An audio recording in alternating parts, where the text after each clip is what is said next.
Subscribe کیجیے ہمارے channel نور رضا کو اور بیل آئیکن کو پریس کیجیے جس سے آپ کو ہماری نیو ویڈیو کی نوٹیفیکیشن ملتی رہے۔ قرآن مقدس میں بھی یہ واقعہ موجود ہے اور حدیث پاک میں بھی یہ واقعہ موجود ہے، جس کو اپنے الفاظ کے جامع میں پیش کرنا چاہتا ہوں۔ پورا واقعہ نہیں بتاؤں گا، اپنے مراد کے مطابق عنوان کے مطابق سے اشارہ دوں گا۔ بنی اسرائیل میں ایک شخص تھا، اس کا نام تھا بلعم و باعور۔ اس کو بلعم ابن باعورہ بھی کہا گیا ہے۔ اتنا وہ علم والا، اتنا تقوی والا، اتنا پرہیز والا، اتنا متقی تھا کہ ہمارے بزرگوں نے اپنی کتابوں میں لکھا ہے کہ اللہ تبارک و تعالیٰ نے اس کو اسم اعظم بھی سکھایا تھا۔ اسم اعظم اس کو عطا کیا گیا تھا، اور اسم اعظم جب اس کو دیا گیا، اسم اعظم کہتے ہیں اللہ کے اس اسم پاک کو جس کو پڑھ کر دعا کی جائے تو دعا فوراً قبول ہوتی ہے۔ اسم اعظم ہی پڑھ کر کے فرشتے زمین پر آتے ہیں، اور آسمان سے زمین پر آتے ہیں، اور زمین سے آسمان پر جاتے ہیں۔ اسم اعظم کی برکتیں یہ بیان کی گئی ہے کہ اسم اعظم پڑھ کے مردے کو ٹھوکر لگا دو تو اس کو زندگی مل جائے۔ بڑی برکت ہے اسم اعظم کی۔ اللہ نے اس کو بلعم کو اسم اعظم بھی بتایا تھا۔ وہ جو دعا کرتا تھا اس کی کوئی دعا رد نہیں ہوتی تھی۔ کسی کو بھی دعا کروانا ہوتا اس کے پاس آتے، اس سے دعا کرواتے۔ اس کی قوم اللہ سے غافل ہو گئی، اس کی قوم بگڑ گئی، جرائم میں گرفتار ہو گئی۔ وہ دور اللہ کے پیغمبر، اللہ کے کلیم حضرت سیدنا موسیٰ علیہ السلام کا دور تھا۔ اللہ نے موسیٰ علیہ السلام سے فرمایا کہ موسیٰ جاؤ، اور وہ قوم بگڑ گئی ہے اس پر جا کر کے حملہ کرو اور جہاد کرو، اور اس قوم کو کیفر کردار تک پہنچاؤ۔ حضرت موسیٰ علیہ السلام نے اعلان کیا، 1,00,000 سے زائد کا لشکر تیار ہوا، نوجوان بنی اسرائیل کے، اور اس قوم پر حملہ کرنے کے لیے چلے۔ جب موسیٰ علیہ السلام اپنی قوم کے ساتھ اس قوم کو سبق سکھانے کے لیے جب ادھر تشریف لے گئے، اور آپ ایک جنگل میں رکے ہوئے تھے انتظار میں کہ ان کو نصیحت کریں، یہ نصیحت مان لیں تو کام ہو جائے گا، ورنہ ان کے ساتھ پھر جہاد کیا جائے گا۔ ایسے میں بلعم کی قوم اس کے پاس آئی، اور آنے کے بعد کہنے لگی، بلعم دیکھو تمہاری دعا کبھی رد نہیں ہوتی، اس لیے تم موسیٰ اور ان کی قوم کے لیے بد دعا کرو کہ ان کی قوم اور معاذ اللہ موسیٰ ہلاک ہو جائیں۔ اس نے کہا نہیں، اللہ کے نبی کے لیے اور حق کے لیے لڑنے والوں کے لیے میں بد دعا نہیں کر سکتا۔ منع کیا اس نے۔ اس کی قوم جانتی تھی کہ انسان احسان کا بندہ ہے، تو بلعم کے آس پاس انہوں نے تحفے تحائف کا ایک ڈھیر جمع کر دیا، اور اس کو اتنے تحفے تحائف سے نوازا کہ بلعم کے پاس تحفے تحائف کا ڈھیر لگ گیا۔ پھر قوم نے کہا، بلعم ہماری ہلاکت قریب نظر آتی ہے، تم موسیٰ اور اس کی قوم کے لیے بد دعا کرو۔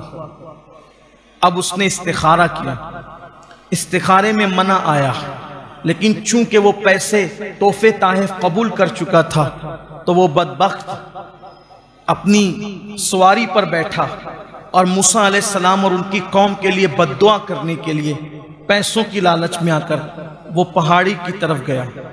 روایتوں میں آتا ہے کہ جب وہ اپنی سواری پہ بیٹھ کر نکلا تو جب وہ اس پہاڑی پہ جا رہا تھا جہاں کھڑے رہ کر اس نے بد دعا کرنی تھی، تو اس کی سواری بیٹھ جاتی تھی، آگے نہیں بڑھتی تھی، اور ادھر جب وہ دوسرا رخ کرتا تو اس کی سواری چلنے لگتی تھی۔ یعنی سواری بھی نہیں چاہتی تھی کہ اللہ کے نبی اور حق والوں کے لیے بد دعا کی جائے۔ بالآخر جب اس نے دیکھا کہ سواری اس کا ساتھ نہیں دیتی تو وہ پیدل ہی چلا گیا، قوم اس کے ساتھ گئی۔ اس نے ہاتھ اٹھا دیا، ہاتھ اٹھائے، اور جب اس نے بد دعا کرنا شروع کیا حضرت موسیٰ اور ان کی قوم کے لیے، تو جب وہ موسیٰ علیہ السلام کا نام لیتا، موسیٰ علیہ السلام کی جگہ اس کا اپنا نام اس کی زبان پر آتا، اور جب موسیٰ علیہ السلام کی قوم کا نام وہ لیتا تو قوم موسیٰ کی بجائے اس کی اپنی قوم کا نام اس کی زبان پہ آتا۔ قوم کہتی، کیا کر رہے بلعم؟ وہ کہتا ہے، میں مجبور ہوں، جب موسیٰ کا نام لینا چاہتا ہوں بد دعا کے لیے تو میرا نام زبان پہ آتا ہے، اور اس کی قوم کا نام لینا چاہتا ہوں تو تمہارا نام آتا ہے۔ وہ رونے لگا۔ قرآن نے بیان کیا، اس کی زبان اس کے سینے پہ لٹک گئی۔ اسم اعظم بزرگوں نے لکھا کہ وہ بھول گیا، اللہ نے فرمایا کتے کی طرح اس کو کتے کی مثال دی گئی. اللہ نے فرمایا اس کی زبان کتے کی طرح لٹک گئی سینے پر. اسم اعظم بھول گیا، ذلیل ہو گیا، دنیا بھی تباہ ہوگی، آخرت بھی برباد ہوگی. دنیا بھی تباہ اور آخرت بھی برباد. یہی ہمارے عنوان کا حصہ ہے. اب دھیان سے سننا. ایک ایسا بندہ جس کو اللہ نے اسم اعظم سکھایا ہو، ایک ایسا بندہ جس کی دعا کبھی رد نہیں ہوتی ہو، ایک ایسا بندہ جو مشہور ہو، بڑے بڑے لوگ اس کے پاس دعائیں کروانے کے لیے آتے ہو، آخرکار اس کو زوال کیوں آیا؟ قرآن میں اس کا قصہ، اس کا واقعہ بیان کیا گیا کہ کتے کی طرح اس کی زبان لٹک گئی. حدیث پاک میں اللہ کے رسول نے بیان فرمایا کتے کی طرح اس کی زبان لٹک گئی، سب چھن گیا اس کا. کہاں تو وہ عزتیں تھی کہ لوگ اس سے دعائیں کروانے آتے تھے، اور کہاں وہ ذلت کہ جہنم کا کتا بن گیا، جہنم کا ایندھن بن گیا. مفسرین فرماتے ہیں اس سے جو اتنا بڑا منصب دے کر اس کو ذلیل کیا گیا، اس کے پیچھے ایک ہی وجہ تھی، یہ کہ اللہ نے اس کو جو نعمتیں دی تھی ان نعمتوں کا اس نے کبھی شکر ادا نہیں کیا تھا. بس اس کے پاس شکر والی زبان نہیں تھی، اس لیے اللہ نے اس سے نعمت چھین لی. آج لوگوں کو بولو کیسے ہو، نہیں، حالات اچھے نہیں، کچھ اچھا نہیں، کاروبار اچھا نہیں. اللہ کے بندو کم سے کم الحمدللہ تو کہہ دیا کرو، الحمدللہ رب العالمین تو کہہ دیا کرو. اس لیے کہ اگر حالات اچھے نہ ہوئے، صحت اچھی نہ ہوئی، کچھ اچھا نہ ہوا، پھر بھی اگر بندہ اللہ کا شکر ادا کرے تو شکر کی برکت سے اللہ اس کے حالات کو بہتر بنا دیتا ہے. اس لیے اپنی عادت بنائیں ہر حال میں اللہ کا شکر ادا کریں. شکر کی برکتیں یہ ہے. اور کبھی جب بڑی نعمت ملا کرے تو فوراً سجدہ شکر ادا کیا کرو. جیسے کوئی خوشی کی خبر آ جائے، سجدہ شکر، زمین پہ سر رکھ کر سجدہ شکر، سبحان ربی الاعلیٰ کی صدا بلند کرنے لگا. حجاج بن یوسف جب مرا، بڑا ظالم بادشاہ تھا، بادشاہ نہیں تھا بلکہ وہ حاکم تھا، بہت ظالم حاکم. حجاج بن یوسف سینکڑوں صحابہ کو شہید کرنے والا یہ بدبخت، سینکڑوں تابعین کو شہید کرنے والا یہ بدبخت،